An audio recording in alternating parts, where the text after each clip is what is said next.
Event, more fighting. We should move on to the next game.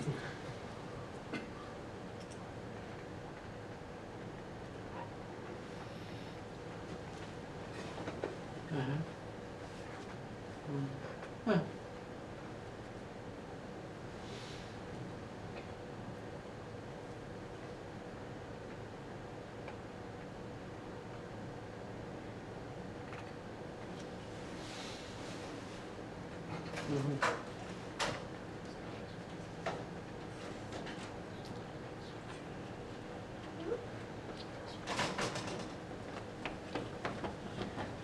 Black got pushed around a little bit here.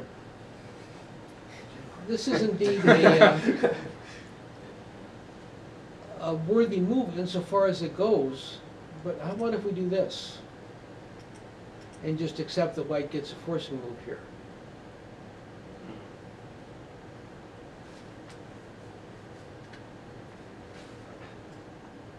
And in through here, I think when white doesn't play on one side, black is obligated to come back and take the other side. I don't know what white is intending to do. Let's just take this as representative. At this point, you can see the meaning of this exchange. Well, since white is ending up over here without this exchange, black would push up and enhance this area. But instead, by exchanging here, white has controlled it in advance. I was thinking that I was trying to identify the big area, you know, and it seemed like white's came over there just kind of limited my development on the lower edge, and so I tried to focus on the upper right. Well, that is true so far as it goes, and that's kind of why I was inclined. I was just ignoring that move. Not to answer this move at all, but to go immediately here before there's anything further in this area. Oh, okay. Alternatively, if you're actually intending to answer this move, then perhaps you should hold back to here. By coming to the corner, you always give your opponent the option of trying to push you out of that area over to the other side. When you're afraid of that, you can just hold back to here. Then you can't be pushed out of the side that you want for yourself. Okay. Makes sense. However,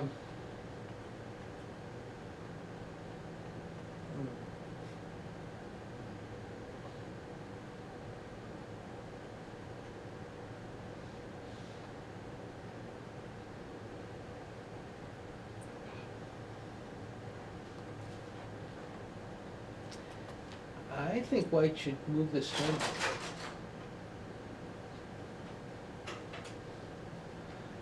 White's free to the side here. White's got a claim on the corner. There's no need to defend the corner anytime early. If there is a little potential around this one. If you block, then you know black is looking to cut and create some kind of a fight or another. That much is true, but I'm wondering how white likes to see this move.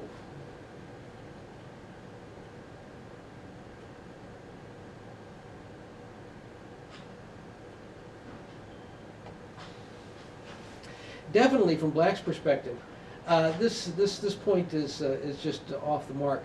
You're coming out in this direction to reinforce yourself because you're intending to attack here, not because you're defending yourself particularly. You're strengthening to set up an attack. This move is almost a pass. It has purely a defensive meaning, and having invested so many stones here, white doesn't even defend the stone. So what's the right way to attack this? Well, I kind of like this. Okay.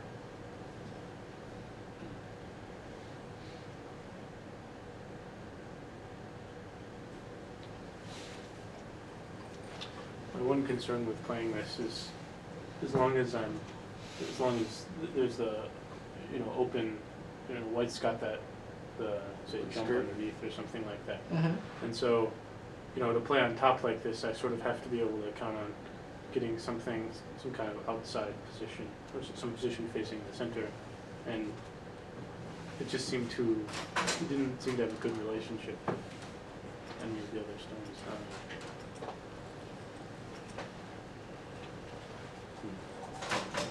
It's okay.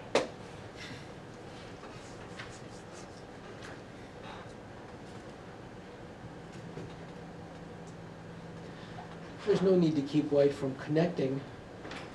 You have no leverage against the corner position. Those points are already territory anyway. The add-on points that white gets are relatively small. You reinforce your center position in Sente and move on. That's fair.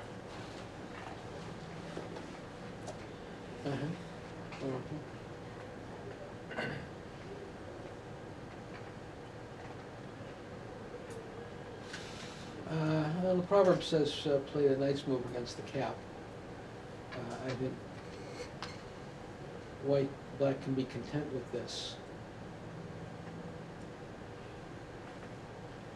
I'm thinking, however, from Mr. White's perspective, I think white is very happy to mobilize this stone and to allow black to continue defending himself.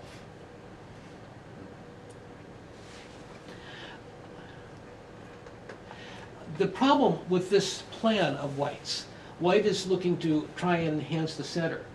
But the problem with trying to enhance the center is that this stone is effectively a hostage to the center.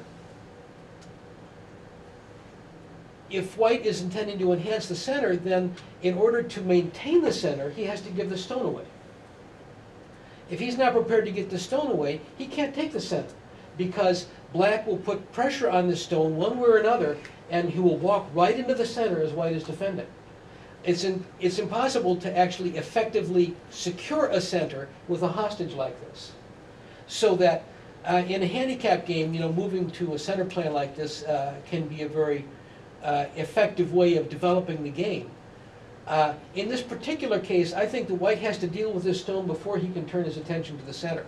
And in this specific instance, because black stones are weak, black is going to be more than happy to develop himself while white is developing his own stone.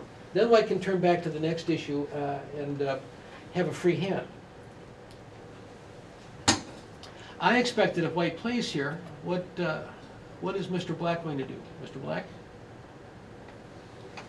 Well, I don't think I would have the guts to not defend those stones, so I don't know, I would try to make some kind of shape for them.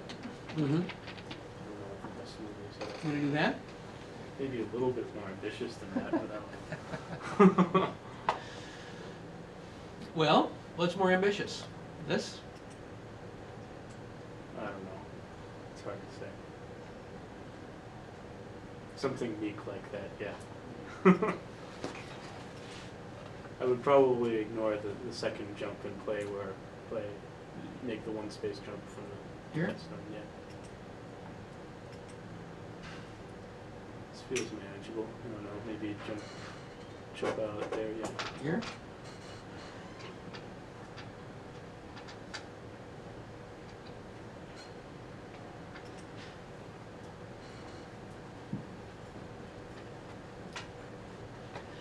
From Mr. White's perspective, that while black has taken a step into the center by having defended this right side stones, they are now contributing to an enhancement of the center potential. So that white here has a much higher expectation from the center than he did in the actual game. Whereas in the actual game,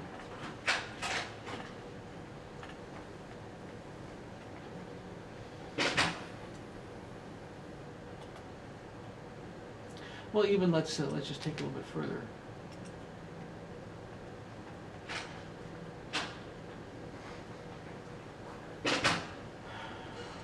So from here then,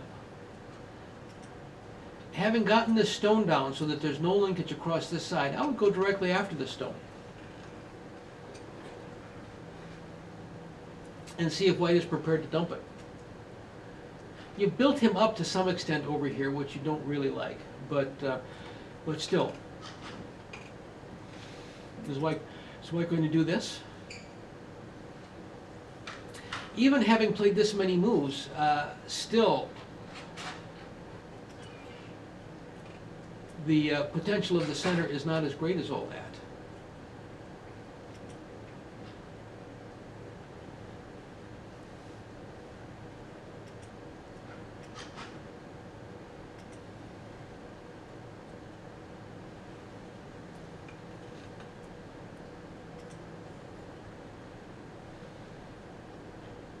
Maybe black might be a little bit more pesky here.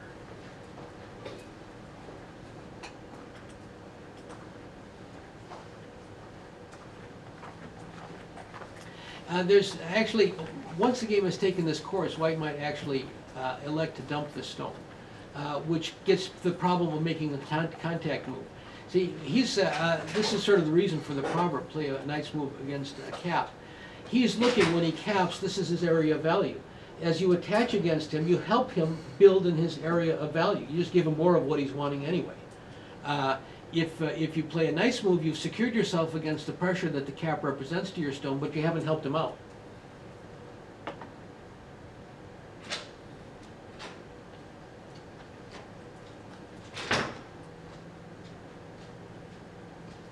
White, this is a natural continuation here.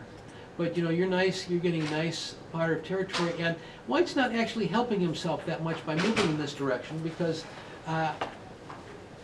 it's not giving him that much more in the center anyway. I mean, if you were to say drop back to play a kind of center securing move, you know, it wouldn't be out here. It'd be back here where it was after this first stone in any event. So it's not like he's helping himself out that much. But by playing a contact move, you help him build up. See how much you built him up over here? You just had one stone before, but now he's got this whole position.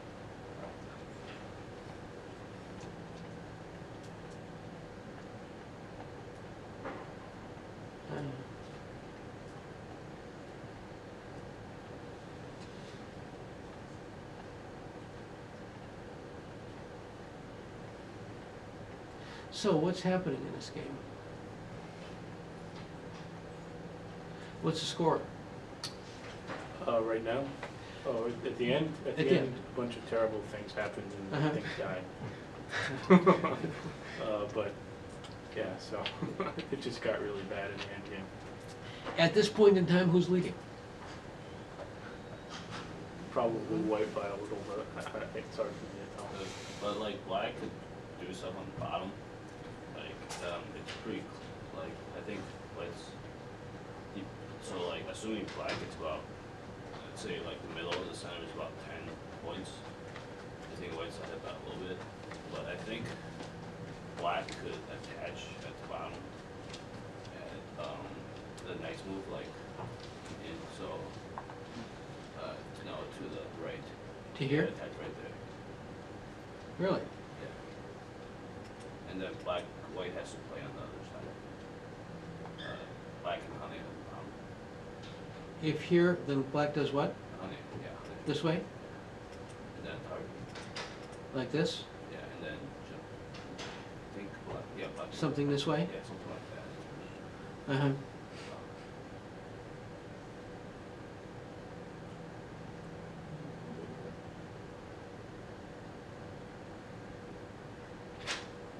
But I still think because white broke in through the center,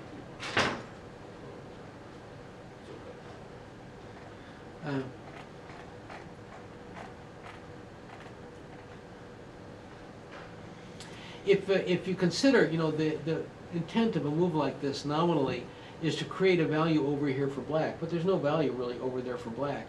So consequently, rather than do something like that, I think black is more inclined, when he addresses the center, just to plunk down a stone. What if black just, you know, says, okay, fine, I'll play here. You sort of pick one at random, or? Well, no, it's a combination of intuition and reasoning. If you feel that this is too deep, play it here. Okay. The one thing is you can't afford to be sealed in. But I don't think there's any danger here of being sealed in, and there's plenty of space to operate around. How much center is left to white if you play here?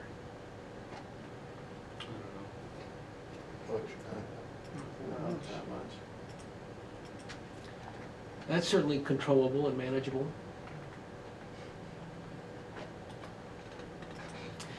So actually, this is to some extent a bluff strategy.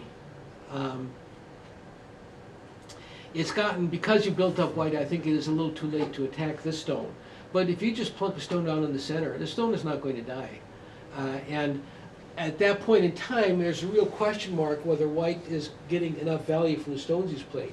You've gotten a pretty substantial enhancement of your value over here, although this is still left. You still have this area hanging here with this stone being under pressure.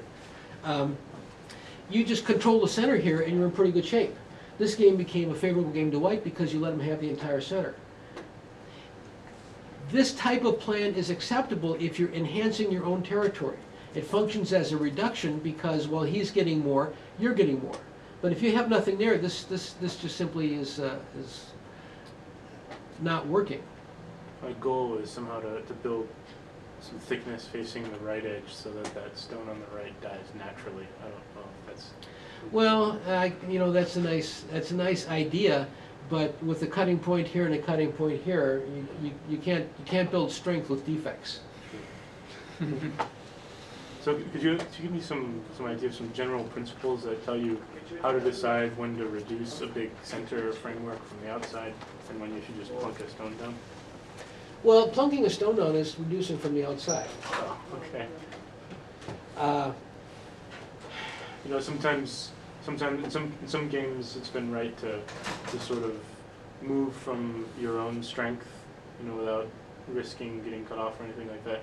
And in other games it's been right to just kind of slap something down in sort of at the boundary of the whale. So, Well, your first choice, if it's possible, is to walk in. Unfortunately, in this game, there's no place to walk from. It's too long in this game. Okay. yeah, So you can't walk in. That's not an option. If you had a place to walk in from, I'd say walk in, but you can't. What you want to do is essentially, you want to visualize that portion of the board which is white's influence area or power zone. You cannot put a stone down in there. Then there's an area of the board which is clearly outside the power zone, where white doesn't have any particular advantage, even though he has that strength further over. You don't want to put a stone there. You want to find the boundary between those two areas and put a stone there. okay. Not inside the power zone, in the transition area, where the power zone is weakening out to where there's nothing. That transition area is the area you want to put your stone down in. And in the same way, that's exactly where white wants to put his stone down in order to expand the structure. Both sides are looking for the transition area. Essentially, if you can be sealed in, you're inside the power zone.